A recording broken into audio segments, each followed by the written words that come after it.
नमस्कार प्यारे बच्चों, आप देख रहे हैं मेरा YouTube चैनल मनीष मैथ, जिसके अंदर हम करने जा रहे हैं एक्सरसाइज 4.4 सातवीं कक्षा की। तो एक्सरसाइज 4.4 की पहला प्रश्न जो है उसकी दो वीडियोस में मैंने उसको कवर कर दिया है। अब हम इसकी बात कर रहे हैं प्रश्न नंबर 2 की।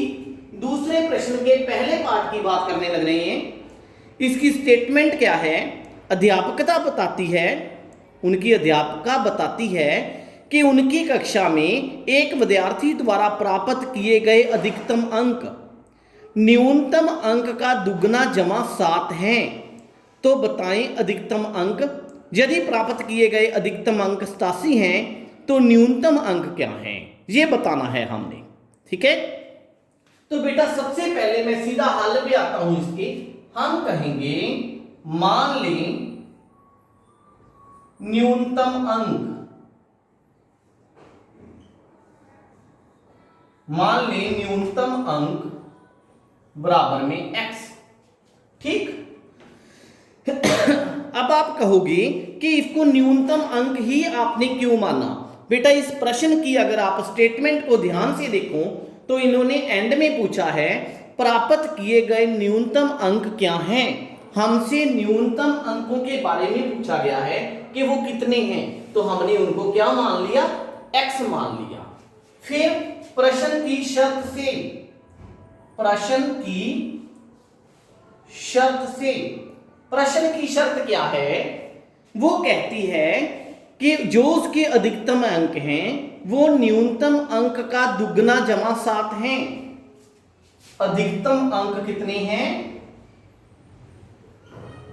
अधिकतम अंक न्यूनतम अंक का दुगना जमा 7 है, यही है ना? तो कितने आ गए? 2x plus 7। इसको हम ऐसे लिख सकते हैं, ये आपको क्लियर है ना? फिर इन्होंने कहा है कि जो अधिकतम अंक हैं वो 87 हैं, तो इसलिए जो 2x प्लस 7 है वो कितने के बराबर आ जाएगा? 87। 87 कहां से आया? दिया है कि अधिकतम अंक 87 हैं।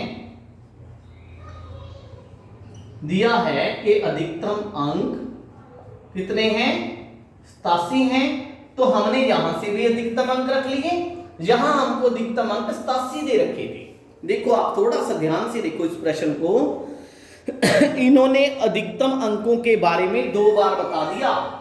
एक बार तो इन्होंने कहा कि अधिकतम अंक इस अंक का दुगना जमा 7 है, तो ये आ गया। दूसरी बात 87 दे दिया, तो दोनों के दोनों बराबर हो गए ना। तो फिर 2x प्लस 7 ये भी अधिकतम अंक है, 87 भी अधिकतम अंक है, दोनों को मैंने बराबर रख लिया। अब हल करते हैं इसको। 2x बराबर में 87 माइनस 7, ये प्लस का 7 उस साइड जाके माइनस हो गया। तो फिर 2x बराबर में 80, x बराबर में 80 बटा में 2, ये गुना में था बाद में चला गया।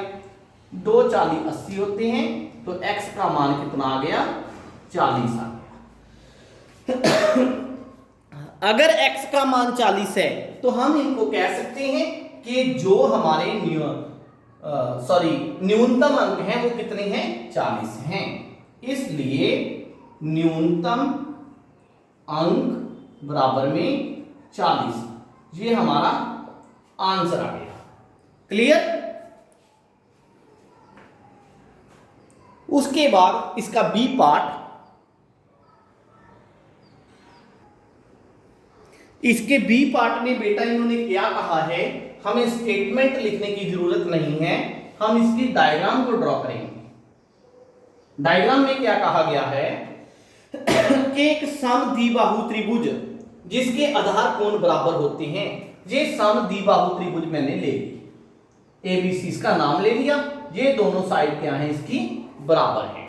इन्होंने कहा है कि इसका शीर्ष कोण 40 डिग्री का है, इसको शीर्ष कोण माना जाता है जो 40 डिग्री का है। क्लियर?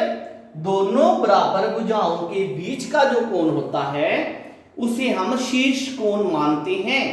क्लियर? तो कहता है आधार के कोण बताएं, ये वाले कोण हमने ज्ञात करने हैं दोनों। क्लियर? तो हल हम इसका कैसे करेंगे? पहले हम लिखेंगे हमें ज्ञात है कि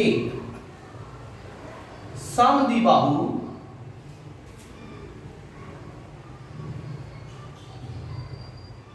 त्रिभुज में बराबर भुजाओं के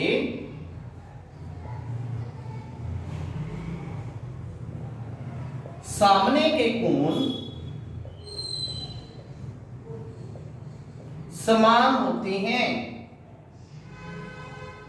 क्लियर? दोबारा फिर बताता हूं। समद्विबाहु त्रिभुज है ये, इसकी दोनों बराबर भुजाओं के सामने के जो कोण होते हैं वो बराबर होते हैं, इसलिए कोण बी बराबर में कोण सी बराबर है। क्लियर? तो हम इसको क्या मान लेते हैं? x मान लिया। ओके जी, दोनों का मान हमने कितना मान लिया? x। अब पता चला कि हमने दोनों का मान x क्यों मान लिया, क्योंकि दोनों कोण बराबर हैं। उसके बाद angle A, angle B, angle C, तीनों कोणों का योग कितना होता है? 180 डिग्री।